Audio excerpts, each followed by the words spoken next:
नमस्कार, ये आकाशवाणी शिमला है।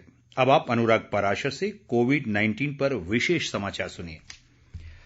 देश में कोविड-19 से स्वस्थ होने की दर बढ़कर 97.19% हो गई है।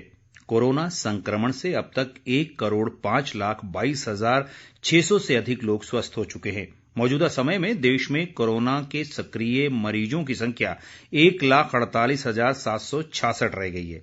देश में कोरोना संक्रमितों की कुल संख्या 1,08,26,363 तक पहुंच गई है। संक्रमण से अब तक देश भर में 1,54,996 लोगों की मौत हो चुकी है।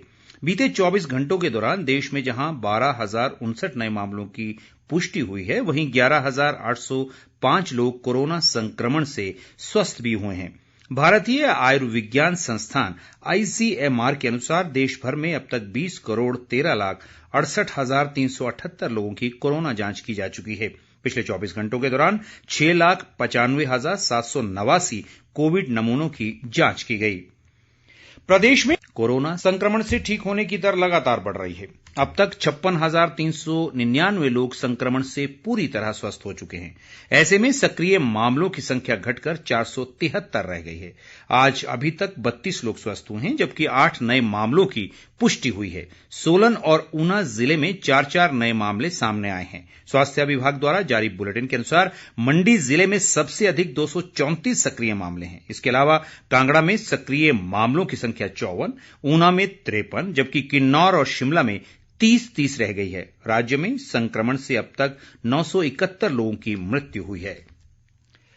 मुख्यमंत्री जयराम ठाकुर ने कहा है कि देश प्रधानमंत्री नरेंद्र मोदी के कुशल नेतृत्व में सुरक्षित है और समय पर उनके द्वारा लिए गए निर्णय से देश में कोरोना महामारी की रोकथाम के साथ साथ अब देश में इस संक्रमण के विरुद्ध टीकाकरण अभियान चलाया गया है। पालमपुर के बनूरी में एक कार्यक्रम के दौरान उन्होंने कहा कि इसका श्रेय राष्ट्रीय स्तर के कुशल नेतृत्व व देश के वैज्ञानिकों को जाता है। उन्होंने कहा कि राज्य में प्रथम चरण में करीब 93,000 अग्रिम पंक्ति के योद्धाओं का टीकाकरण किया जा रहा है।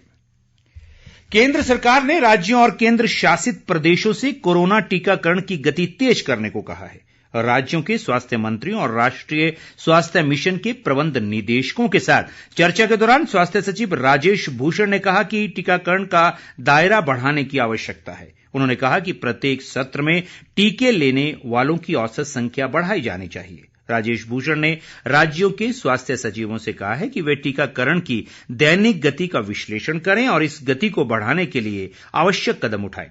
राज्यों को सलाह दी गई है कि वे कोविन प्लेटफॉर्म पर पंजीकृत सभी लोगों का टीकाकरण सुनिश्चित करें।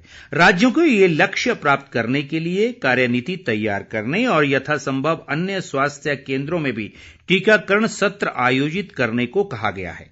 अब तक 12 राज्यों में 60% स्वास्थ्य कर्मियों को टीके लगाए जा चुके हैं। राज्यों को टीकाकरण की गति बढ़ाने के लिए जिला और प्रखंड स्तर पर समीक्षा करने की सलाह दी गई है। स्वास्थ्य सचिव ने कहा कि सिर्फ 21 दिन में 50 लाख लोगों को कोरोना के टीके लगाए गए हैं, जो किसी भी अन्य देश के मुकाबले काफी अधिक है। देश में कोविड टीके तेजी से लगाए जा रहे हैं। नीति आयोग के सदस्य और कोविड राष्ट्रीय कार्यदल के अध्यक्ष डॉक्टर वीके पॉल ने कहा कि टीकाकरण के लिए सरकार ने 35,000 करोड़ रुपए का बजट का प्रावधान किया है। उन्होंने बताया कि टीकाकरण का साइड इफेक्ट नहीं के बराबर है। देश भर में 56,36,868 लाभार्थियों को कोविड-19 के टीके लगाए गए हैं। स्वास्थ्य मंत्रालय के अनुसार अब तक 52,66,175 स्वास्थ्य कर्मियों को टीके लगाए जा चुके हैं। अब तक 3,70,693 अग्रिम पंक्ति के कार्यकर्ताओं को भी टीके लगाए गए हैं। अग्रिम पंक्ति के कार्यकर्ताओं का टीकाकरण 2 फरवरी को शुरू हुआ था। देश भर में कल 2,20,019 लाभार्थियों के टीके लगाए गए। मंत्रालय के अनुसार टीके लगाने के बाद किसी गंभीर प्रतिकूल प्रभाव का कोई मामला सामने नहीं आया है। इस बीच पिछले 24 घंटों में किसी भी अस्पताल में भर्ती होने या मृत्यु होने की खबर नहीं है। इसी के साथ ये समाचार बुलेटिन समाप्त हुआ। हमारा अगला समाचार बुलेटिन आप सुन सकते हैं शाम 6 बजे। नमस्कार।